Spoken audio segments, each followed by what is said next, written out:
Okay, excellent. So good evening. I would like to call this to order this meeting for Wednesday, March 10th, 2021. Thank you everyone for joining us tonight for a virtual meeting with the United States Postal Service representatives. This will be a time to get your questions about the future of the post office answered and hear what next steps will be to ensure a permanent post office location in West Linn. I'd like to thank our community members who've sent in questions already, and you will also have the opportunity to submit questions via the chat feature. I'm Mayor Jules Walters, and before I introduce our guests, I'd first like to thank Senators Jeff Merkley and Ron Wyden and Congressman Kurt Schrader and their staffs for making this meeting happen, as well as our meeting in 2019. I'm grateful for all of their attention and support in this process, and I know that they will continue to be engaged until there's a resolution. Joining me tonight from West Linn is Council President Bill Rellier and our Deputy City Manager, John Williams. From the U.S. Postal Service, we have Mr. Greg Shelton, Mr. William Schwartz, Mr. David Rupert, and Mr. Royce Reinhardt. Thank you all for being here tonight. This process began 2 years ago when we were alerted that the Postal Service was leaving their location in Central Village. Since then, the Postal Service and staff have worked to find a suitable location. The post office moved out of West Linn last month, and I will turn the floor over to Mr. Shelton so he can give everybody a timeline of events. Thank you so much for being here. Thank you. Do you want me to start where I left off, John? Maybe a brief version of where you had gotten to, Greg. I'm sorry. Okay. But folks will have caught some of the end of what you were saying, but not perhaps the very beginning. Okay. Sorry. That's not a problem. Just real quick, we had our meeting back in June of 2019 in which we kind of went through some of the issues and challenges that we were facing. We were able to get many extensions that allowed us to get through February of 2021. We moved out of the facility in February around President's Weekend. We moved our retail services with the P.O. boxes to Gladstone, which is located at 605 Portland Ave. That's about 2.7 miles drive time from the old post office. And then we moved our carrier operations to Oregon City, which is located at 19300 South Molalla Ave, which is about 3.7 miles south of West Linn. We had looked at over 35 different properties, and we've been having regular contact with the mayor's office as far as discussing some of our issues and some of the complexities with a lot of these projects. I had given some examples. I'll just go through them real quick of projects that we had looked at. We looked at the Merrill Hurst School off of Old River Road and Cedar Oak Drive, the old McDonald's, the Albertsons. We had talked about property near the Home Depot and Metro South transfer stations. We had talked about the fire station at 55 and Hidden Springs. We had talked about even considering maybe a possible parkland that might work for us. And many other projects. A lot of the challenges we face had to do with either the usable square foot of the property, the topographical challenges. You guys live in a very hilly area, so it's very hard to find flat property that makes it work for us. You also have the river there, so we had to make sure we're out of the 100-year floodplain. Drainage issues can be a challenge. Truck maneuvering issues can also be a challenge for us. We tried to assemble properties, but sometimes the key owners either would not want to sell or or might be too expensive. As a reminder, the Postal Service does not get tax dollars. We fund ourselves by the products and buying our stamps and shipping with the Postal Service. And just one of the things I always like to kind of bring up about the Postal Service is because financially, we have to be very careful on how we spend our money. We get approximately about 1 million new customers every year, which for deliveries, in which we have to hire either new people, new trucks, to try to deliver the first-class mail and mail to them. And as of fiscal year 21, the first class mail had dropped about 2.3 billion pieces. Marketing mail dropped about 11.5 billion pieces. So overall, our net loss last fiscal year was $9.2 billion. So we always have to be very careful when we're looking at things, and we have to be financially responsible. When I brought up at the meeting in June of 2019, and a letter that we had sent out in mid-January of 21, that came out from our phone call that we had with the mayor's office in December.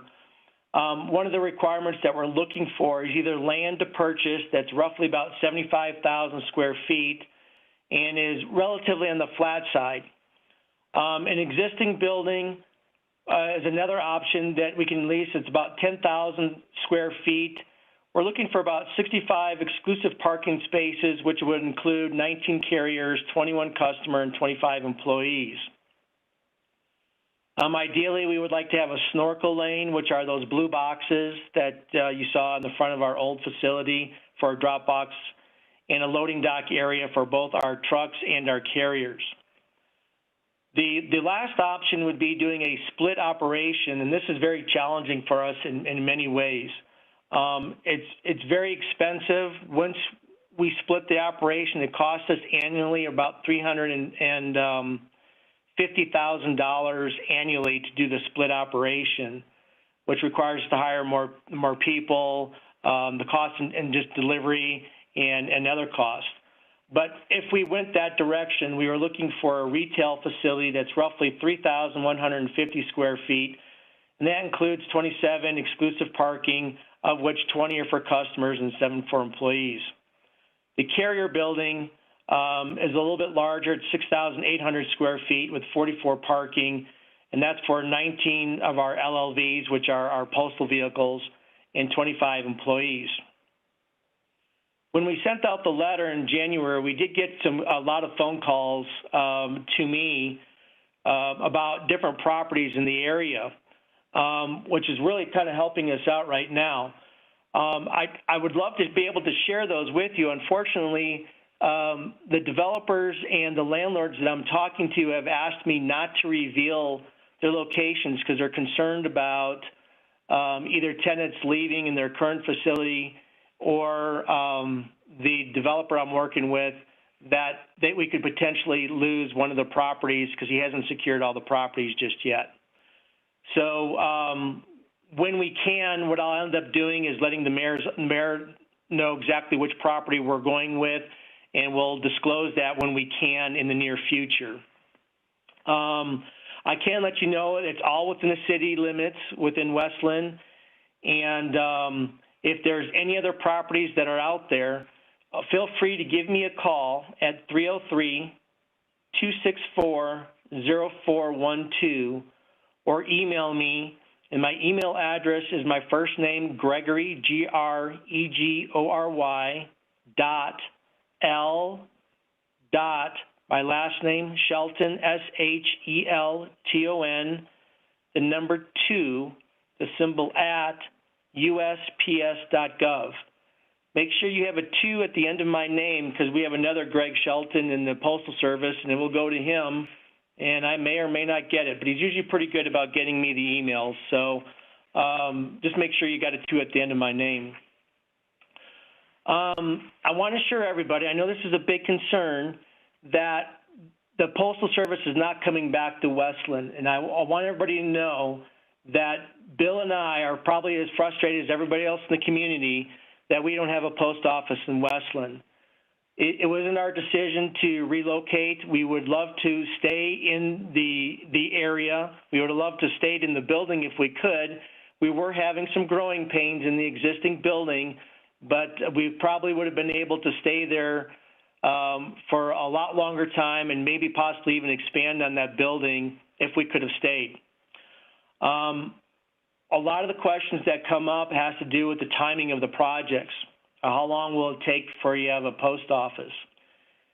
If it's a typical time frame, which means that we can find an existing building and it's within budget, we're somewhere between that 12 to 15 months from getting a post office open and running. One of the options we're looking at is an existing building. If we can make certain things work, and one of the issues we have there is truck maneuverability, if we can figure out how to make that work, that's something that we could move on pretty quickly and move that forward. If I were to require additional funds, it takes us a little while to get through our process. It takes about 3 to 4 months to get those additional funds. So add another 3 to 4 months to that time frame. If we're looking at doing it ground up, starting from scratch, it's a little bit longer process because I have to do what's called a change of concept. And that takes anywhere from 18 to 24 months, roughly, before we can get the facility open to the public. The only things that I really see that could delay us if we have more issues like COVID in the future. We've had a lot of delays in getting material and other stuff in all our existing projects we have going on right now. With that, I'd be glad to answer any questions that you may have.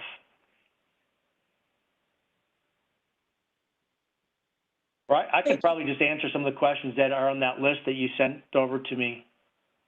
The first question had talked about what are we looking for. I already answered that question. We do need a loading dock, one that's 30-inch high and one that's 50 inches high. The next question was, who decides these criteria, and must they be completely satisfied to meet the postal needs for Westland location? The criteria is really based on a formula that our planners, the district, and the area get together to figure out what the needs are for the community. It has to do with the amount of people in the community, the growth that's going on. The current growth is roughly about 1.5% per year is what we have, and that's kind of the average growth.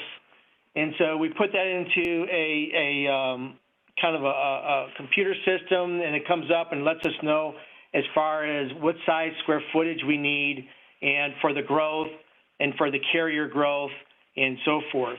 So that's how we determined that we need roughly about a 10,000 square foot facility to accommodate the one-for-one concept.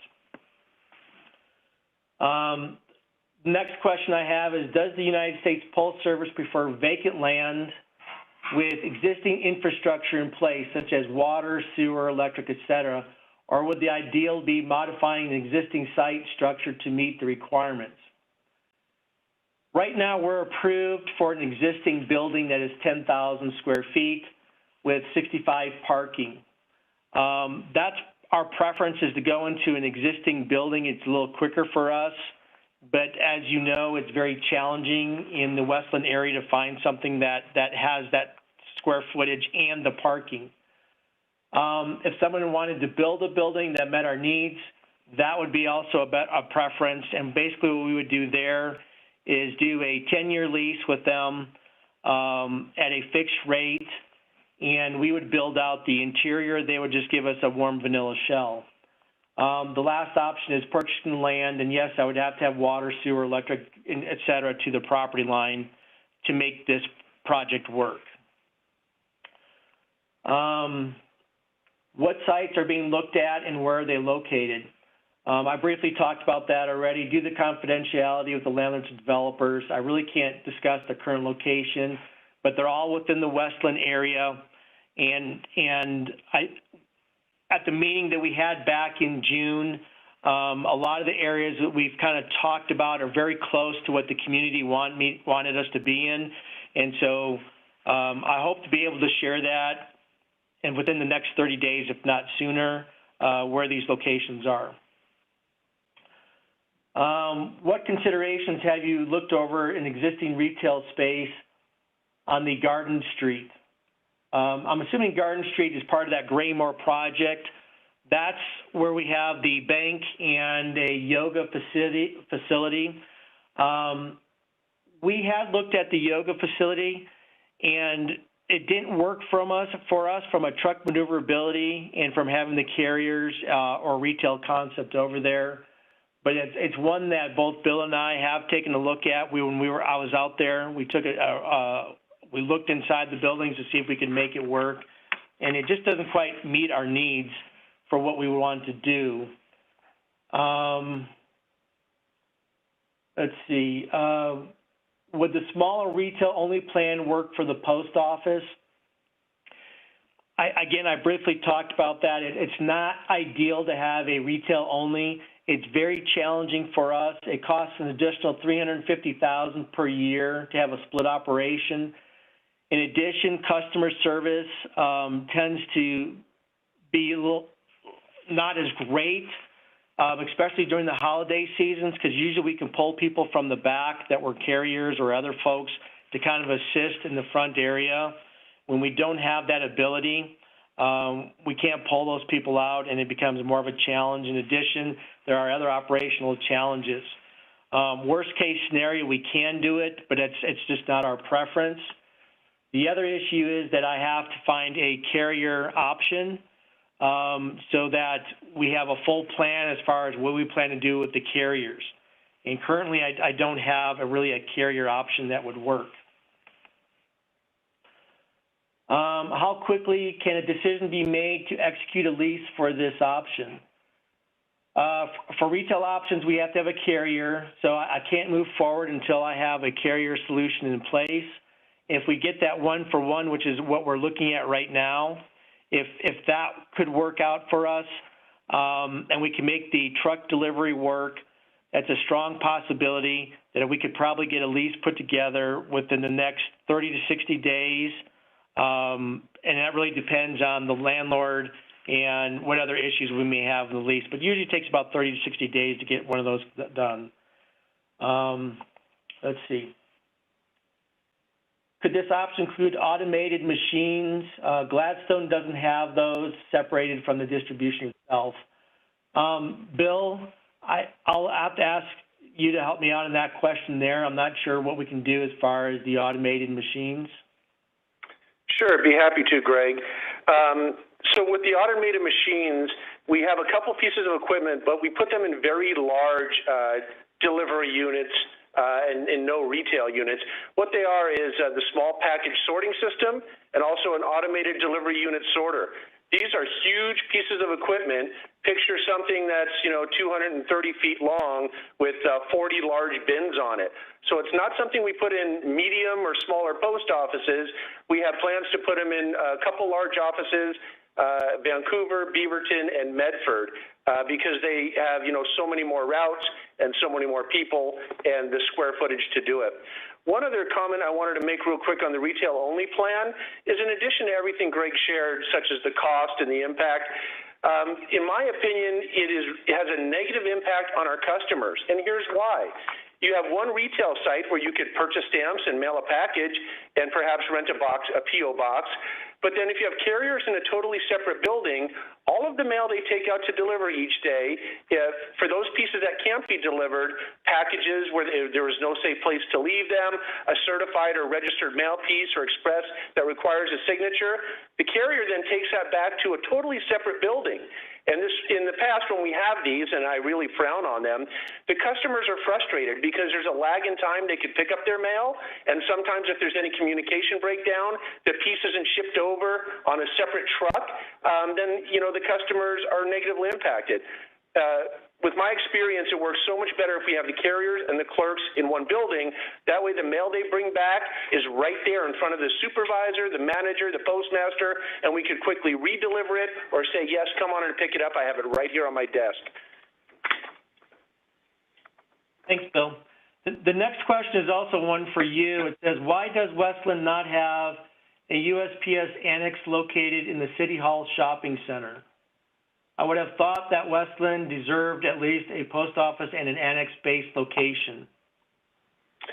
Well, we have two types of different units. We have contract postal units, we call them CPUs, and we have commercial mail receiving agencies. Those are a lot of times what you see in a mailboxes, et cetera, or a UPS store.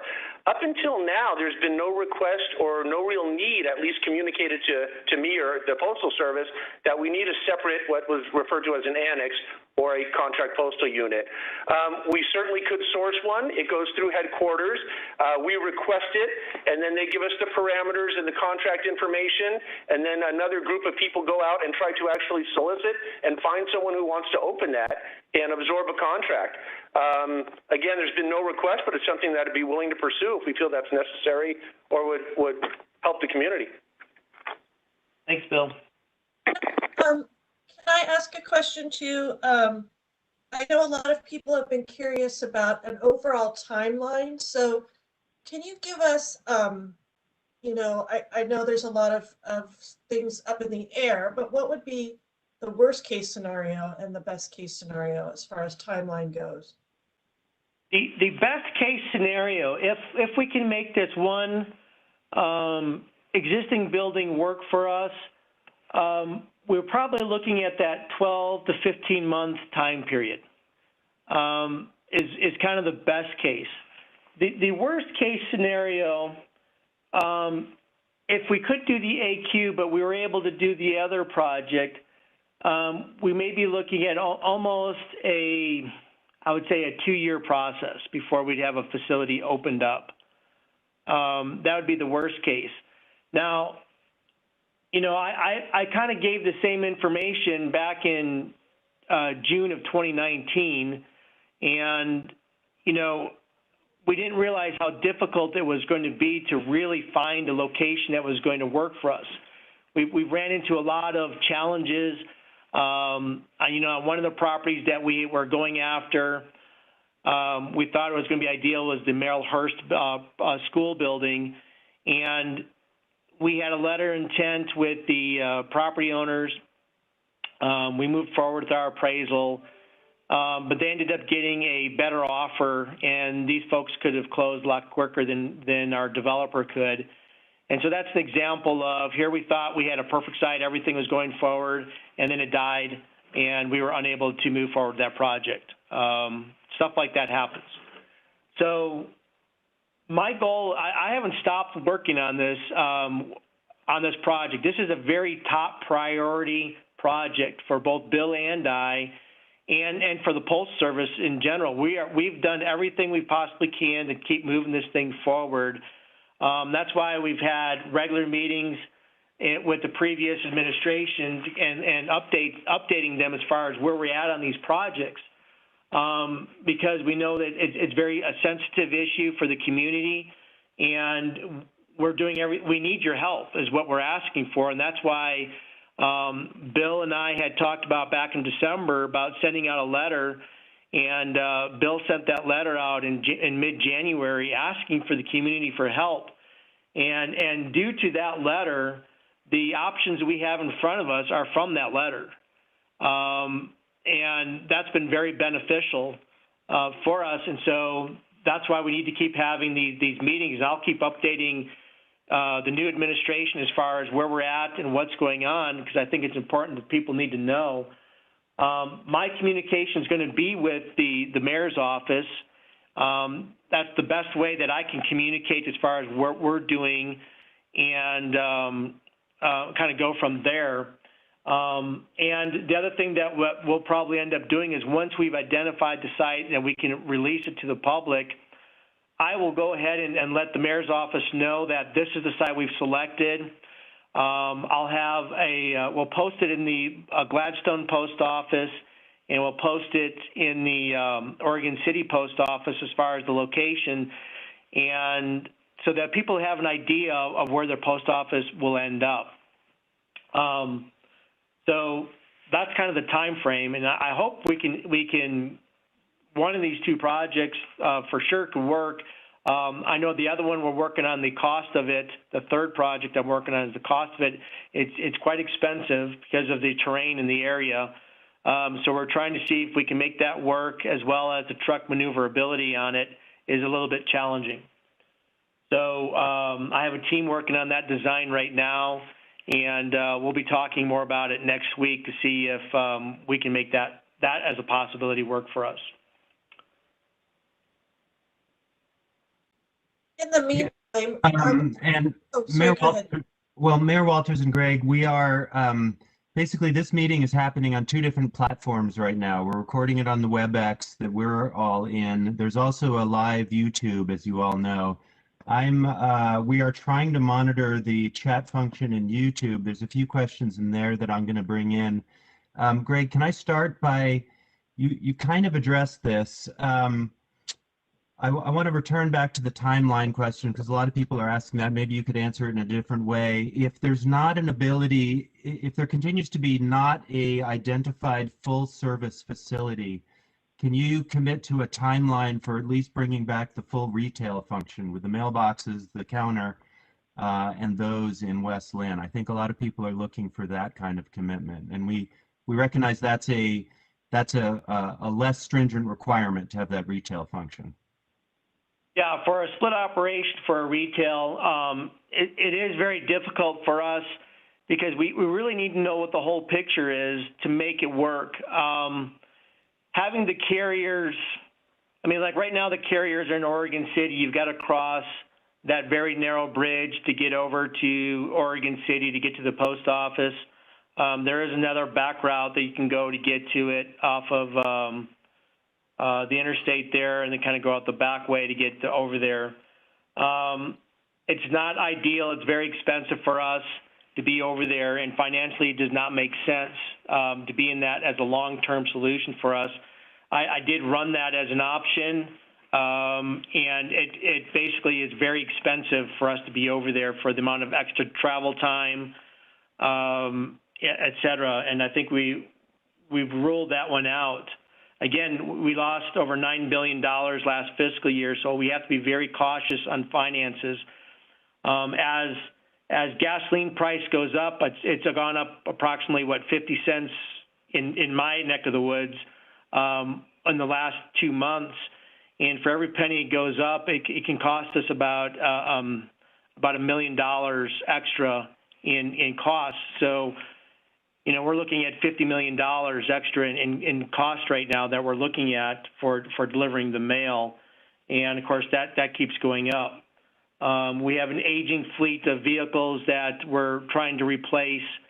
Some of these vehicles, I know I've been in the Dakotas, and some of those vehicles, they put them together to keep them running. And I don't know how these mechanics do it. They're very old. 30 plus years old with thousands and thousands of miles driven on them. And so we're trying to replace those vehicles. There's a lot of costs that we're looking at. So as far as a timing standpoint, I'm doing everything I can to try to move everything forward. If we can't get any other option to work at, I am meeting with senior management to discuss the retail-only concept and trying to figure out if that would be even a possibility in the future. But because the costs are so outrageous, we're just not wanting to go down that path. And the other options I have, if we get those to work, that's better for the community. It's better for the Postal Service. It's better for everybody overall. So my focus right now is to try to get those to work first, and we'll probably know here within the next, like I said, 30 or 60 days where they stand and what we can do to move those forward. Okay, well, you kind of touched, thank you, Greg. You kind of touched on a couple of other related questions that keep popping up. One is, and you mentioned, you know, the communication with the mayor and city staff. I think folks are looking for some sort of routine update that says where we stand and how far we are away from sort of pulling the trigger on that next option, even though it's not your ideal option. So seeing a lot of comments about regular communication being important, and I wonder if we can set up a, you know, once a month we post an update kind of thing where you can report into the community. Yeah, what I can do is my communications is with the mayor's office, so we can definitely give you the monthly updates as far as where we're at. And then if you want to go ahead and make them public, that's something we can work with to have those go public that's probably the easiest way. I think you guys have the best way of getting information out to the community.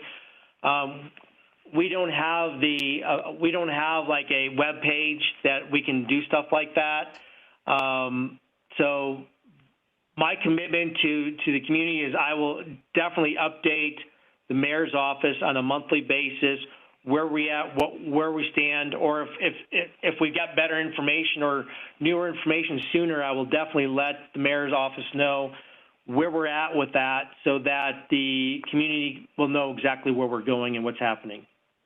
Okay, I appreciate it. I think that would be helpful. We're, you know, and I'm passing on the comments I'm seeing from the community. So I think what folks are really looking for is regular communication, and I appreciate your answer. Can I go ahead and just ask you one more thing that is comes up a lot, and we have a written question on this, which is, can you tell us exactly who it is that makes the decisions, and sort of on the you've laid out the criteria that you have available to you. If those criteria can't be met, where is it in the post office hierarchy where those decisions are made? Because I think folks are looking to understand that process. What it is we have, like Bill and I and my construction counterparts will review each site to make sure that they work. And so Bill looks at it from the operation side and says, yes, operationally, these can work for us. Then it's up to the construction team to come together and make sure that it can meet all our standards that we're required to fulfill, as far as like truck maneuverability, the carriers, handicap accessibility, all those things that we have to make sure that are in all our new facilities. So once that decision is made, and it's within our budget that we currently have, it's really up to my contracting officer to approve the next step, which is approve the lease and approve the project. If the project is outside the budget, then what I have to do is I have to take that, and it goes through a committee of people, and there's several that have to review the additional funds, and it gets all the way up to the headquarters finance office, and they're the final say as far as saying, yes, we approve those additional funds for that project. If we're talking about a new concept, which would be a ground up, a brand new building that the Postal Service would build, that has to go through a district approval, which would be Bill Schwartz, the district manager, the district finance manager. And then it has to go to the area to get approval, and then it goes up to headquarters. And there's several layers of people within that headquarters that has to sign off on it. If it goes above a certain threshold of $5 million or greater, there's another level of folks that have to sign off on it from a financial standpoint to make sure that what we're doing is we're spending our money responsibly and not way out there. We can't, spend like $20 million for a 3,000 square foot facility. That would be ridiculous. That'd be like spending, $1 million for a Honda Civic. Nobody would do that. So there's many layers that we have for the approval process. So ultimately, the Postmaster General is responsible for all final decisions on everything as far as if we are very high budget. And then we have layers below that. And so it really depends on what level we're at. On one of the existing facilities we're looking at, it does not have to go, basically all it has to go through is it has to meet the construction requirements at this point. Bill has blessed it, and now we're looking at trying to make sure that it will work from a truck maneuverability and carrier standpoint. And if it does work from that standpoint, and inside of the building we can get it functionally working for everything, we would end up moving forward with that project because it's within our budget, and we'd have no problem moving forward. So there would be no more approvals other than that level and my contracting officer. Hope that answered that question. It does. If you don't mind, can I keep going with a couple more questions that are Sure, popping right up? ahead. Okay. One of which is we've talked a bunch about the split operation, that not being ideal. I think everyone understands that. Are there other split operations out there? Have you faced this issue in other communities, and have you ended up with split operations in uh, any place else? We have had to do some split operations, and like Bill had mentioned, the community always says, yeah, this is what we want, and as soon as we do it, then it ends up being nothing but a complaint center of getting their packages, getting their mail, lines being long. It's pretty much nonstop. And Bill could probably talk more about it overall as far as the Oregon area, but I do know that we've got some in Oregon. We do have some in the Seattle market that are split operations. I have some in the Minnesota market that I work in that are split operations, and I've not heard great things about having a split operation from the community.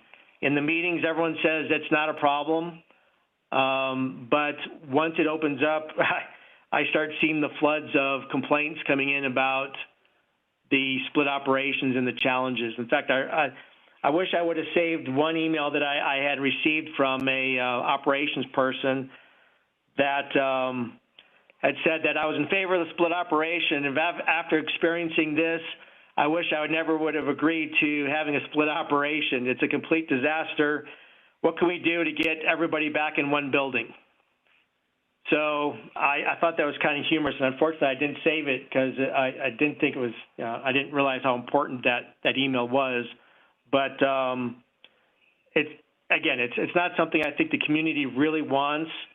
I know what the community would really like is to have a post office as quick as possible, and that's what Bill and I are trying to do.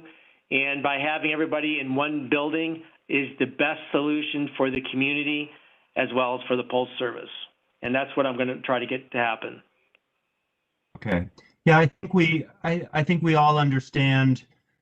It's easy for me as a customer to understand why that would be frustrating. It's also easy for me as a government manager to understand why it would be really inefficient for you. So I think we get it, and people are just trying to understand, like, if this goes on forever, where are we going to land? The next two questions that I have on my list. Oh, Mayor Walters, I see you're unmuted. Did I step in on you? No, I was just going to ask a couple of other smaller questions that I've heard. One is the blue mailboxes that are out in front of the former post office space. Will those stay there? Will they be moved? Will we get additional post office boxes around the city?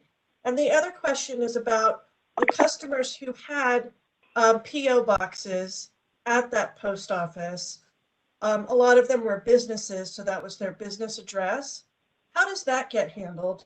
Where are their PO boxes available, and do they have to switch their address? How does the mail get forwarded, et cetera?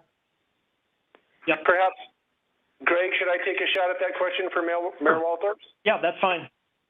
The blue collection boxes out front, apparently they're going to raise or, take down the building. So if they're in the way of the construction of taking down that building to put in parking spaces, then our next selection, and we'd like to work closely with you and your city staff, we'd like to move the collection location in front of the library, which is about 1 block away. So there'd be little or no impact to the customers, and that's because most likely they're tearing down the post office, and if the boxes are in a construction zone, we want to move them the shortest distance possible. And they're usually good when we put them in front of a community center, a state building, a county building, federal building, et cetera. So I hope that answers that, but we have no plans to take out collection locations. And then the question about the PO boxes. Yes, having served customers for 28 years through PO boxes, their address is so important to them, their letterhead, especially if they've been in business for a long time. So currently what we have going on now is nothing's changed. No address has changed. If you were, Bill's Construction, PO Box 17, West Linn, Oregon, with the zip code, you're still the same exact address. We're just temporarily housing it in the Gladstone Post Office to get that mail to the customers.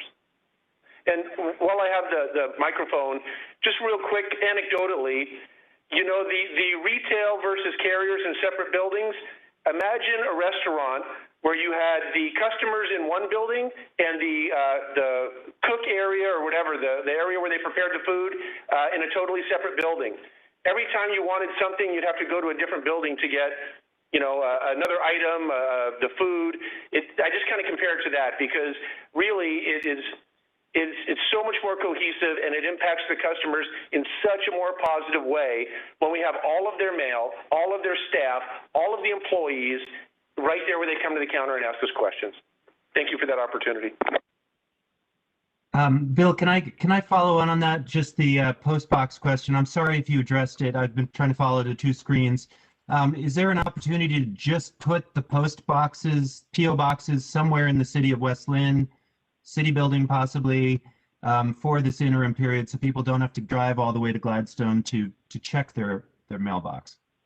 No, unfortunately, it's U.S. mail, so we have to have, you know, employees, and we have certain security parameters that have to be in place. So basically, putting a P.O. box section in West Linn temporarily would be just like putting in a retail temporarily.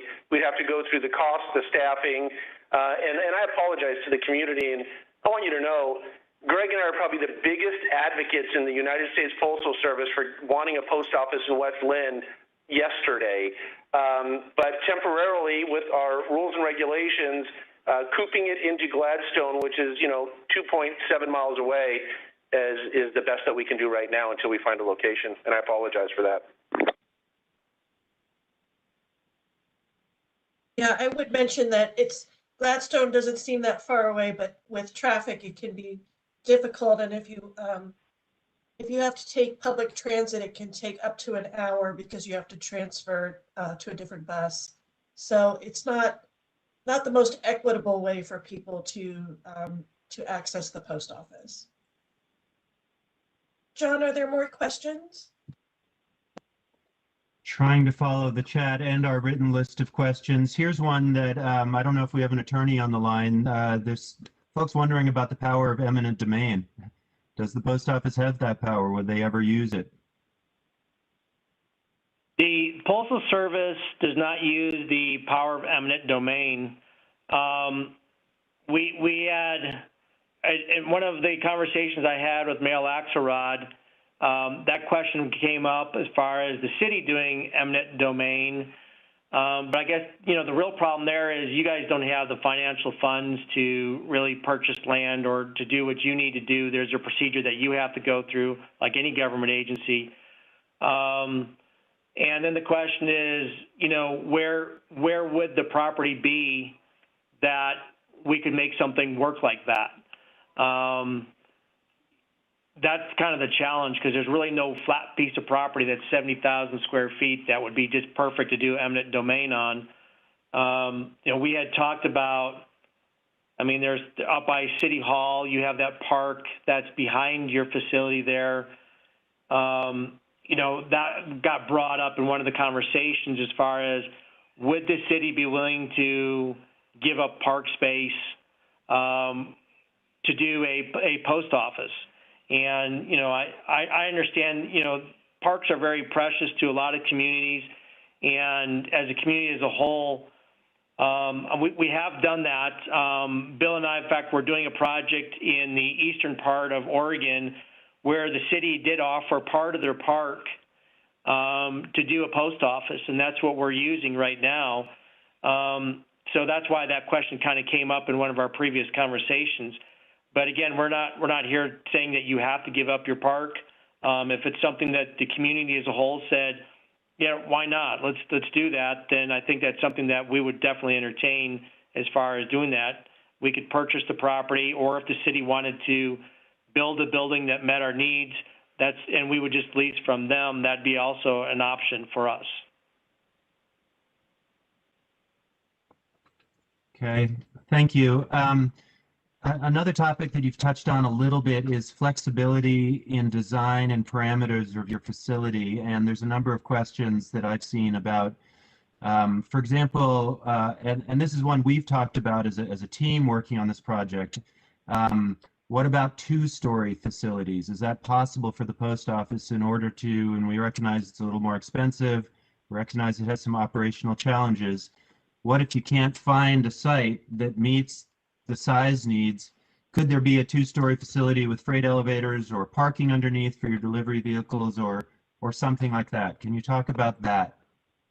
The only way a two-story operation could work is if you have the topography, which on one side of the building is lower and the other side is higher. So the back side of one building would be at the second story, and the front side would be at the lower level.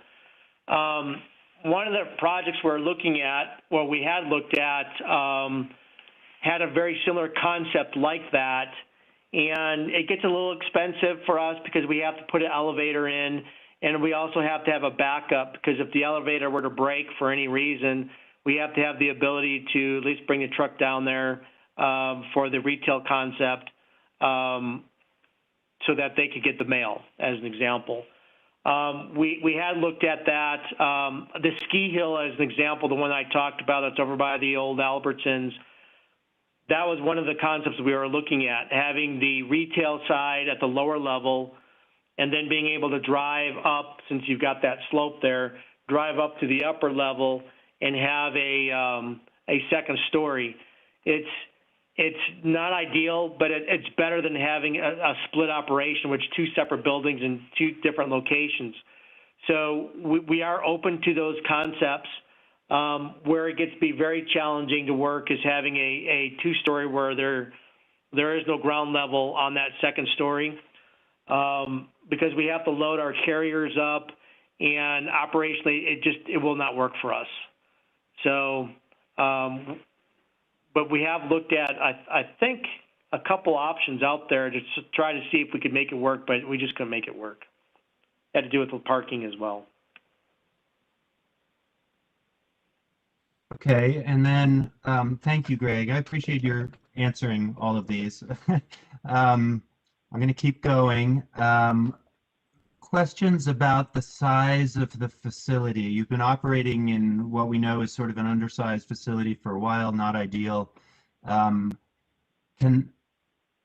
the post office accept a less than ideal permanent location that was smaller, or are you operating on a set of standards that are very difficult to modify? And again, I recognize you've answered part of this question, but in your presentation, you talked about some of the smaller sites. We don't have larger sites here in West Linn. Can you accept a smaller building? You know, if two-story is not an option, can there be a smaller building and make do rather than not have anything? Well, it's very difficult to go smaller. It's always easier for me to go a little bit bigger than smaller. The challenge that we have is, I mean, you got growth in the area, and we were already, when I was there back in June of 2019, it wasn't a holiday season yet, but I was in the back room and it was very tight back there. And I can only imagine what Christmas is like during our peak season, trying to maneuver back in that back room. I think the older facility was, oh gosh, I'm trying to remember the size of that. I think it was like, let me look it up real quick.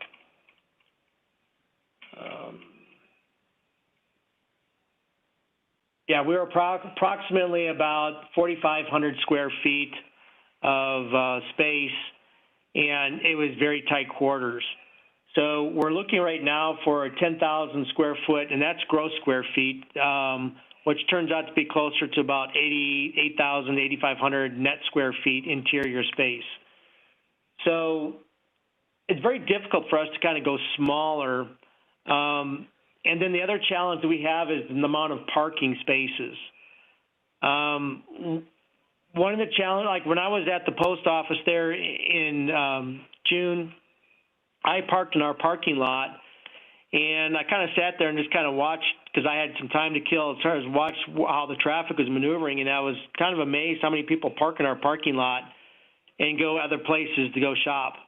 In fact, someone didn't even go into the post office. They were just using our parking lot. Looking at the aerial, most of the parking spaces are used. I think we have a total of 36 roughly parking spots there, which includes our LLV and employee parking.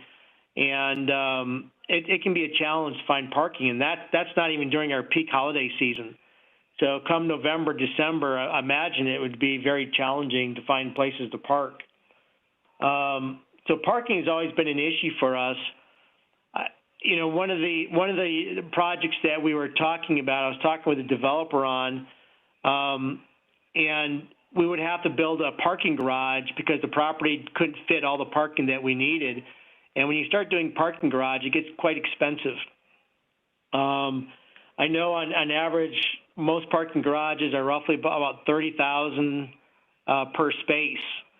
So we're talking 65 parking spaces. That gets to be pretty expensive for us. So, but that was one of the options we were looking at, is trying to have our parking below for our employee area, having the parking garage where people are going to go up would be more of a street level. And that would be kind of the retail area, and then the backside would have been the carriers where they could load up on the backside of the building. So we were trying to make something like that work. Unfortunately, one of the owners of the property kind of got wind of what we were doing, and decided to put it under contract with another person. So that project fell apart. Okay, well, it's 7 p.m., but since we had to sort of do a restart, I hope you don't mind if we go a few minutes over time. We do want to respect everyone's time and the folks watching. Greg, I guess,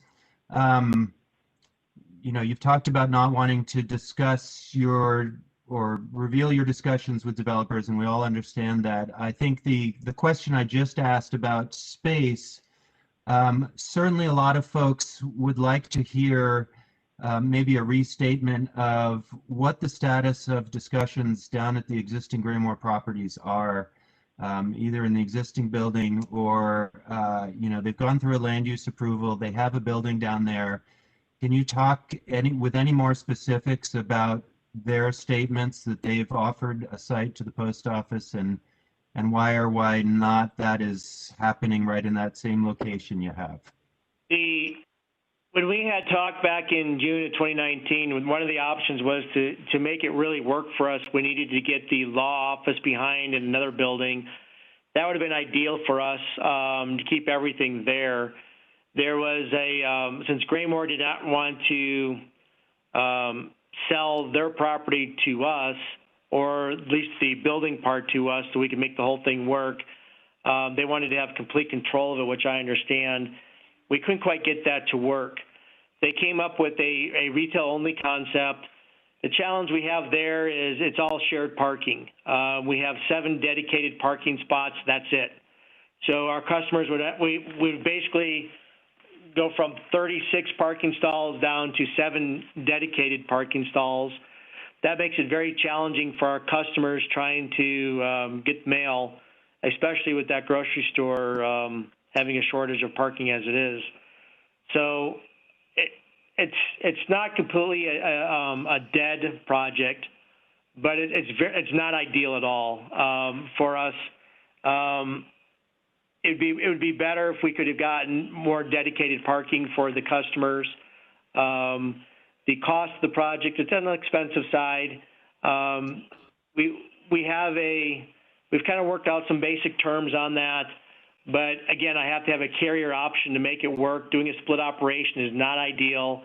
Bill and I have both talked about, the challenges of split operations. He gave, I thought, a great example of having a restaurant where you have your tables in one area, and then you have go a block or two for your kitchen in another. It does make it difficult to serve the customer well. Can it be done? Yes, but it's not done very well. Your food is cold. Who knows what happens? But with that being said, the other projects we're working on will work much better for us. It will work much better for the community. And if we can work out the carrier delivery or the truck delivery situation, I think the community as a whole would be very pleased with it. The other option we're working on, I should say the other two options we're kind of working on. The one has to do with the cost and the truck delivery as well. There's a lot of retaining walls on that one, and when you're doing the retaining walls, it kind of eats up a lot of the truck maneuverability. So, and it's more expensive because of doing retaining walls. So we're kind of working that out a little bit.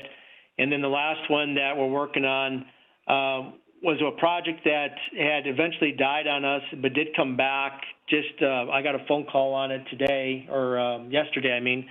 And I just got to follow up with them to find out more details with that one. And so if we can make that work, that would also work up well for the community. And I think everybody will be pleased with all three options we have. Okay, I'm going to turn it back over to Mayor Walters with one more question first on my list. This is a slightly different kind of question, probably for Mr. Schwartz. We've heard some comments of folks feeling like their mail delivery folks have been turning over. Is there any difference in who's delivering mail or how people are getting? Everyone likes their mail carrier in their neighborhood, and it seems like maybe there's been a little bit of turnover. Has the move over affected any of who's delivering our mail in town? Slightly, and I'll explain what I mean by that. We too try to have as much continuity as possible by having the same carrier on the same route. In fact, we have union guidelines in a national collective bargaining agreement that requires that. So we just recently, it's coincided with the move. I don't think the move prompted it. It was just timing, but we had a carrier retire. So when a senior carrier retires, they usually have the best routes. So then everyone starts bidding.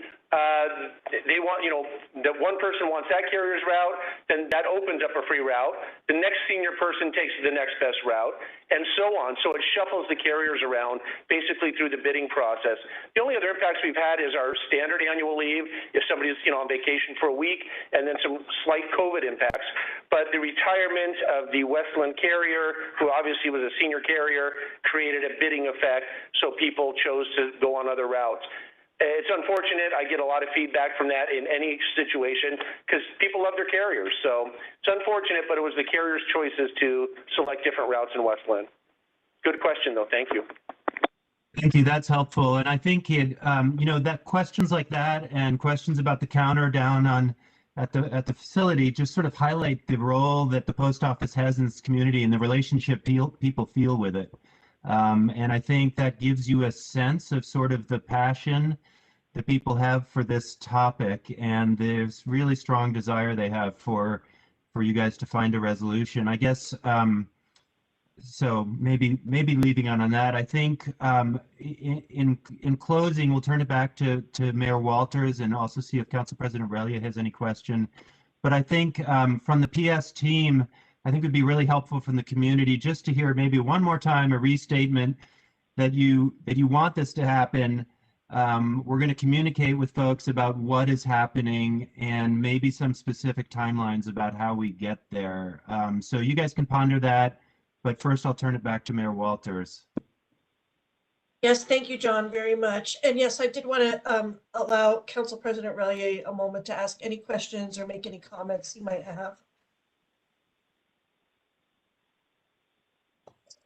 Well, thank you, Mayor Walters. I'd just like to thank everybody for the conversation this evening, and I'll look forward to continuing the conversation. I know it's difficult and for everybody because of all the topography constraints that we have. I know the public is looking to at least have some kind of a temporary retail outlet as this process moves forward. I realize it's not the ideal solution. But perhaps as a interim solution, it would help serve the public's interest. So I thank you for considering that. Thank you. I appreciate you adding that. I also see that City Attorney, Mr. Ramus, is on the call. I don't know if you're just here to listen or if you had anything that you wanted to share.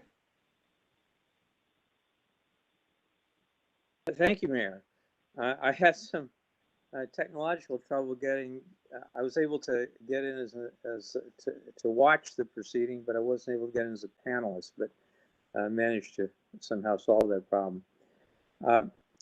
The fact that the process has gone on as long as it has led to frustration in the community, which is reflected at times in testimony that the council receives. And in response to that, the council has asked us to review the technical and legal requirements around the process of moving a post office. So we have familiarized ourselves with those rules. The rules primarily are adopted by the Postal Service, and they're designed to make sure the public has notice, to make sure that there's engagement with the community like we're doing today. And we have filed a Freedom of Information Act request for the documentary history of this process so that we can be sure on behalf of the City Council and the city and the public in West Linn that the rules have been followed. And it's certainly heartening to hear statements about the commitment to reestablish service in the community, and that would alleviate any problem and certainly comply with the rules. But that's been our role in the process so far. Thank you for that. I think just in closing, I would like to thank very much Mr. Schwartz, Mr. Shelton, Mr. Rupert, Mr. Reinhardt for joining us tonight. The community has just been very concerned. As you told me in our last call, you know, we have one of the oldest post office locations, even though it wasn't that one. But the post office has been in West Linn since what was it, 1850 or yeah, 1850. So this is really a shock to our community. And they just really want to be assured that the service will return as quickly as possible. I'm hearing that you're trying, and I hope that we can continue to have this conversation as we discussed tonight monthly to make sure that our community has a chance to have their questions answered and that you can give us updates on your process and your progress. But I do thank you for being here tonight. Does anybody else have anything before we let everybody go home? Any other questions or comments, John? No, I think I'm done. We'll follow up on everything we talked about tonight, including some of the ideas and including the communication. And just so everyone knows, this video will be it is being recorded, as we've talked about, and it will be available on the city's website for folks that have not been able to watch it live. Okay, thank you. I want to thank our federal delegation, Senators Wyden and Merkley and Congressman Schrader, who have been helping us collaborate with this effort to find a suitable resolution for everyone. So thank you, everybody. Please feel free to reach out to me at jwalters@westlandoregon.gov with any questions or concerns or anything that wasn't answered. And I'll reach out to you, Mr. Shelton or Mr. Schwartz, and get answers for those questions for our community. So thank you so much for being here. I'm very grateful. Thank you, everybody, for your help, and have a lovely evening. All right, thank you. Bye-bye.